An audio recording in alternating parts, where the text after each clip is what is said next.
Alright, this is Noah HuskeHardcore coming back to talk to you about the Denver Broncos San Diego Chargers game. I know it's been a couple weeks since I've been on here. Um, Took a little vacation, kind of been a little lazy. So part of the excuses. Plus, we were winning games, and I didn't want to a little superstitious, so didn't really want to try to mess anything up. Hopefully, I'm not messing anything up making this video. But it's been a while, so I wanted to go ahead and just go ahead and do a quick one real quick. I'll probably end up going back and talking about the past games a little bit, not in this video, the next one going on. So let's go ahead and talk about yesterday's game while it's fresh in my head. Um, Good game. We were able to beat the Chargers, and it's been a while since we've been able to do that. Got them in San Diego. It was really nice to see. A whole lot of Denver Bronco fans were out that game. They were pretty loud, and it was pretty nice to see the Bronco fans are being loud and cheering for their team again. And things are going pretty good. We're winning football games how football games are supposed to be won. People are saying how our offense is really untraditional, and I mean, it's not traditional. I mean, definitely, but at the same time, this is how you traditionally won football games. You don't turn the ball over. You win the running game. You play good defense, and you win field position. And that's normally how traditionally you've won uh, football games. So that's just people say it's unconventional, untraditional type offense. Yes, but at the same time, what Aaron Rodgers is doing in Green Bay, what Drew Brees does in New Orleans, Peyton Manning does, that's also unconventional because that's not all the time where you have quarterbacks that can do that, that can win ball games and have the 30th, 31st ranked defense in the league. So it's nice to see that Denver's staying with it, and no turnovers again. Almost had that fumble recovered, but uh, good job by Orlando Franklin. Offensive lineman was able to run down there and grab it um, on the play to fails. Sorry, I'm a little rusty. Jumping all over already, but we'll just go ahead and we'll start off with the defense. Defense again played a really solid game. Big reason why we've been winning. Was it the last 4 games in a row now, 4 out of 5? So good job by our defense. Um, Putting pressure on the quarterback and playing man to man was something in one of my old videos I said that's what I think we should be doing. That's the kind of defense that I like. When we were sitting back in them zones against Green Bay and Detroit and some other games, I realized good quarterbacks and you try to sit back in that, but putting pressure on the quarterbacks right now, making them force quick decisions. Philip Rivers had a bad day. And this is the best offense that we've probably gone against here in the last 4 or 5 weeks. So it was good to see that strategy worked. Philip Rivers was at 9 for 36 for only 188 yards, a touchdown. Didn't throw a turnover. He didn't have a turnover. Neither did we in the game. So, yeah, we pretty much had him rattled all day. Dumerville had 2 sacks. He's starting to get into the swing these last couple of weeks. He was hurt earlier in the year. Miller with another sack. Think he's pretty much going to lead the way for Defensive Rookie of the Year. He'll be in the Pro Bowl, and heck, he might be up there at the league leaders at the end of the season. Good job. One bad thing about the defense last night, gave up a lot more rushing yards than we've been doing for here recently. Kind of a bend don't break defense is what it was. They were able to run and move the ball on us. I didn't write it down. Hold on here. I think I have it on the screen. Sorry about this. I meant to write that earlier. Matthews, 22 rushes for 137 yards. Tolbert, 11 rushes for 44 yards. So they were pretty successful running the ball on us. So it was kind of heartbreaking seeing them running down the field. But besides that, defensively, I thought we did a pretty decent job. We did a pretty good job running the ball. Offensively, that's what we do, obviously. McGahee, 23 rushes, 117 yards. Tebow, 22 rushes, 67 yards. Lance Ball, 4 rushes, 19 yards.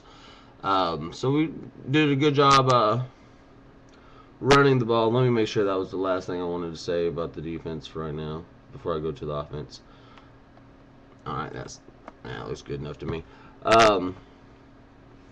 Offense ran the ball really good. We've been doing really good since Tebow's been in the games, so that's still going on. I still have a problem with our play calling. They're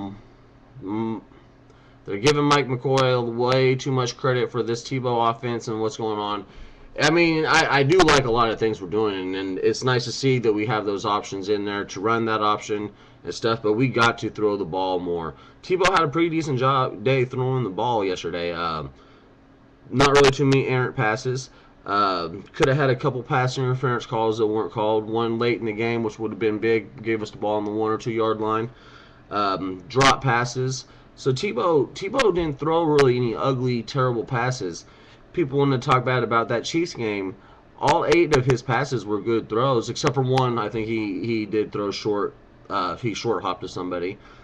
His throws aren't all horrible. So I think there's some good things to see. It was definitely his best. Well, I wouldn't say it was his best throwing game, but it was definitely a good throwing game. Improving. He needs more shots. You need to throw the ball on first down. I think we only threw the ball on first down once throughout the whole game. That's pretty horrible.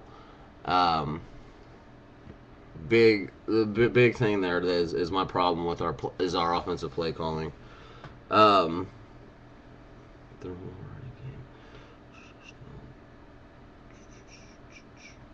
Tebow was 9 for 18 for 143 yards, throwing through that dart to Decker for the touchdown. Like I said, had some dropped balls. Could have had a little better percentage, some more yards. Wasn't a bad throwing day at all for Tebow. I like what we do sometimes on our offensive play calling. Like I said, it's winning traditional football games. That's how you do it. You don't turn over the ball. You run you get a good run game, good defense. But at the same time, you got to throw the ball a little bit more. I think that some of these games here in the last couple of weeks would not even be close if our play calling was a little bit more opened up and a little bit more dangerous. I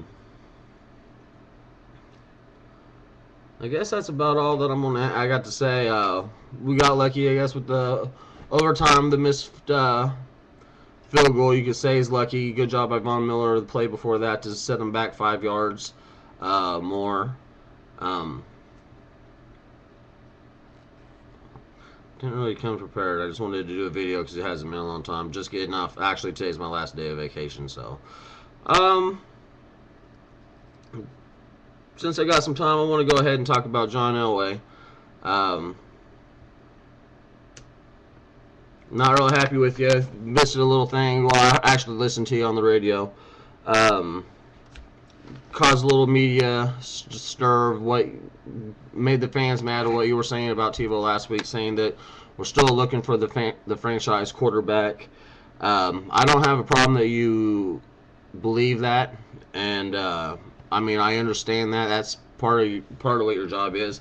My problem is that you do all of these interviews. You have like 3 radio shows, 2 TV shows, no other vice president of football operations, general manager, people that are subscribed to me have heard me say this before, has these radio shows. You have to decide what is it that you want to do. Do you want to be part of the Broncos organization, or do you want to be a media whore and have your face out in front of everybody?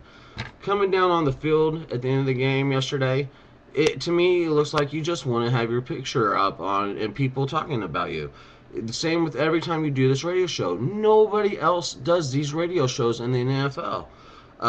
Pat Bowlen, tell him to shut up. I mean, he can say the things, give a spare interview every once in a great while, but every week do 5 media shows.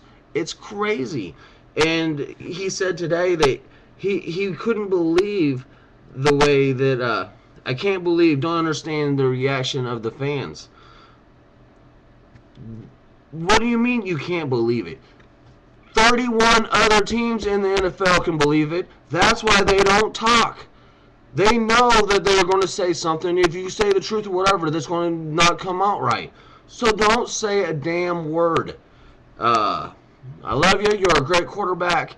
Still holding out and seeing what you're doing here for us as the vice president, director of operations, whatever you want, you want to make your title to be. But to me, it's a little upsetting. Don't do these interviews. Don't do these media shows. Either work for the Broncos or go into the media industry. You don't need to be doing this. Then you act like you didn't know there was going to be a problem. That's why no other football team has their general manager doing a weekly freaking talk show, player personnel person doing a weekly football thing. Especially in a year when you have a rookie, not a rookie, but your quarterback that's the big news in the NFL. If you are going to do an interview or do a show, make sure, hey, my show is called the Monday Morning Quarterback. I will do only questions about the game from the day before. If that's going to be my radio show, you just go into these interviews 5 times a week with no rules. Use your brain, John. It's not what you should be doing. You should be in the Broncos organization. You should be working for the Broncos organization. Broncos don't need you to put your face out there right now. You're kind of making me a little upset. I love you, John, but you're making bad decisions right now, and that's I think that's where I'm going to go ahead and end off this interview. I also don't like you two, Brian Zanders, walking down the field. Also, I'm not a big fan of yours, so I'm going to go ahead and try to wrap it up. Hopefully this will all download. I did go over a little bit longer than I was wanting to, so sorry if I'm rambling to you guys just watching this for the first time. I've had problems downloading videos over 10 minutes before, so we'll go ahead and see how this works. Next week, Minnesota. Hopefully we can go ahead and win. Oakland Gots. Ain't got no education. Green Bay next week. So, hey, if things go how things are supposed to go, at the end of next Sunday, we'll be in the top of the division because we'll have Oakland in the tiebreaker. So, let's go Broncos. 2 games up now on the Chiefs and Chargers, so it's just between us two, Denver and Oakland, and let's see how it goes. I'll see y'all next week. Later.